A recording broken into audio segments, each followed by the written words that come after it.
നിങ്ങൾക്ക് ഒരു nest കാണിച്ചാലേ. First ഇങ്ങനെ ഒരു പാത്രം എടുക്കുക, അതിനകത്ത് സോപ്പ് പൊടി ഇടുക,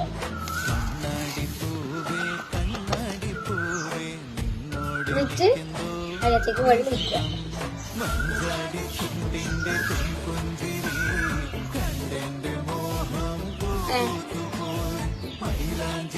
ഇത് പപ്പക്കായന്റെ തണ്ടാണ്.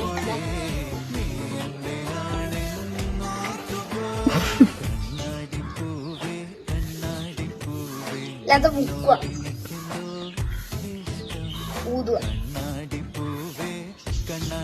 കണ്ടാ നിങ്ങളെ മക്കളായിരുന്നേ.